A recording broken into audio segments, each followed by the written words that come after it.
Halo, kami dari kelompok 4 ingin membahas materi Sistem Akuntansi Pemerintahan berbasis akrual. Sistem akuntansi pemerintahan berbasis akrual. Kalau kita bahas soal keuangan pemerintah, pernah nggak sih kalian kepikiran sebenarnya uang negara itu dicatatnya gimana? Soalnya kan uang itu asalnya dari masyarakat juga, kayak pajak, retribusi, dan lain-lain. Nah, berarti pemerintah juga harus bisa mempertanggungjawabkan semua itu dengan jelas. Disinilah kita mulai kenal yang namanya standar akuntansi pemerintahan atau biasa disebut SAP. Nah, apa sih SAP itu? Sederhananya, SAP itu adalah pedoman atau aturan yang dipakai pemerintah buat nyusun laporan keuangan. Jadi bukan asal catat, tapi ada standarnya supaya laporan itu bisa dipercaya, transparan, dan bisa dipakai buat ambil keputusan. Kenapa sih ini penting? Karena laporan keuangan itu bukan cuma formalitas, tapi juga dipakai buat menilai kinerja pemerintah. Jadi dari situ bisa dilihat apakah pengelolaan uangnya sudah baik atau belum. Nah, sebelum ada sistem yang sekarang, dulu pemerintah pakai yang namanya basis kas. Jadi gimana sih basis kas itu? Basis kas itu cuma mencatat kalau uang benar-benar masuk atau keluar. Jadi kalau belum ada uangnya, ya belum dicatat. Sekilas sih kelihatan simpel ya, tapi ternyata ada masalah. Nah, misalnya gini, kalau pemerintah punya utang, tapi belum dibayar, itu nggak kelihatan, atau punya piutang tapi belum diterima. Itu juga nggak kelihatan. Jadi kondisi keuangan sebenarnya tuh nggak tergambar secara lengkap. Nah, karena itulah akhirnya pemerintah beralih ke sistem yang lebih baik, yaitu SAP berbasis akrual yang diatur dalam PP nomor 71 tahun ke-2010. Nah, apa sih bedanya?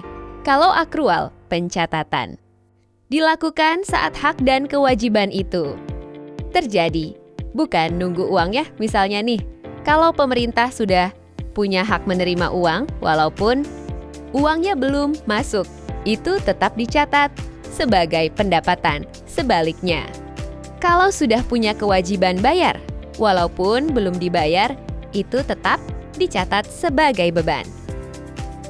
Nah, di sini kita bisa lihat ya, sistem akrual ini lebih lengkap karena dia nggak cuma lihat uang, tapi lihat kondisi ekonomi sebenarnya.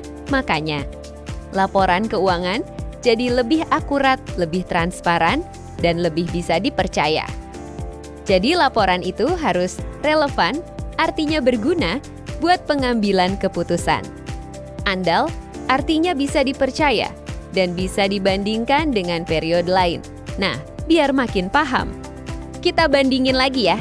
Kalau basis kas itu cuma uang masuk dan keluar, sedangkan basis akrual fokus ke seluruh kondisi keuangan.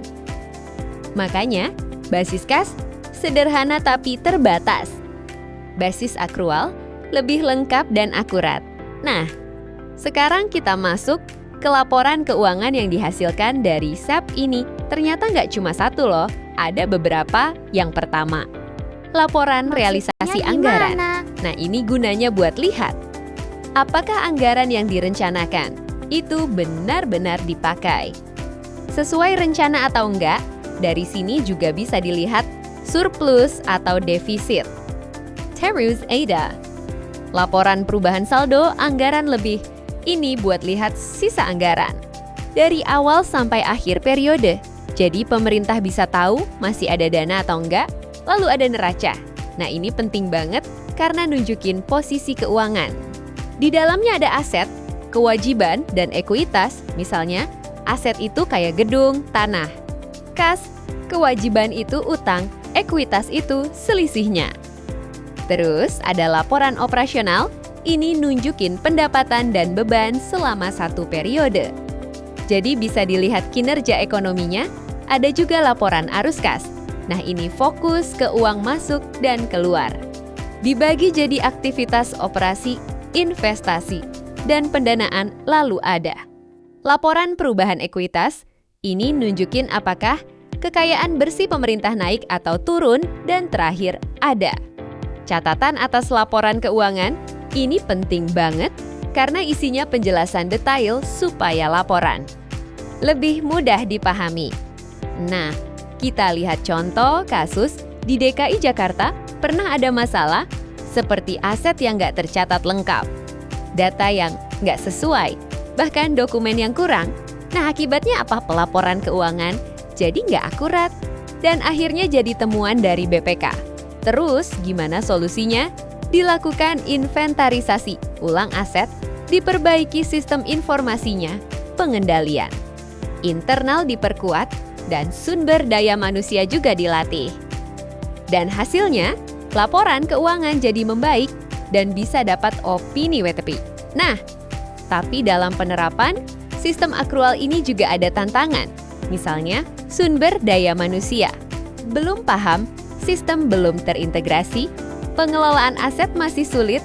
Terus, solusinya gimana? Pertama, harus ada pelatihan sumber daya manusia secara rutin supaya pegawai paham cara pencatatan yang benar.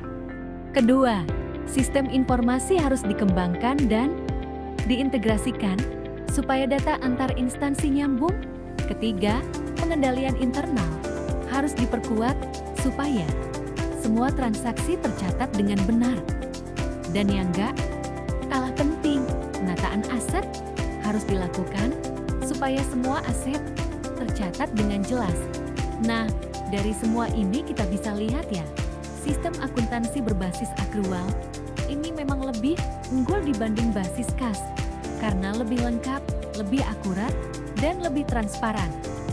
Walaupun masih ada tantangan, tapi dengan perbaikan yang terus dilakukan. Sistem ini bisa membantu pemerintah dalam mengelola keuangan dengan lebih baik dan pada akhirnya semua itu kembali lagi ke masyarakat karena pengelolaan keuangan yang baik akan menghasilkan pelayanan yang lebih baik juga. Demikian penjelasan dari kami. Terima kasih atas perhatian yang telah diberikan. See you the next time.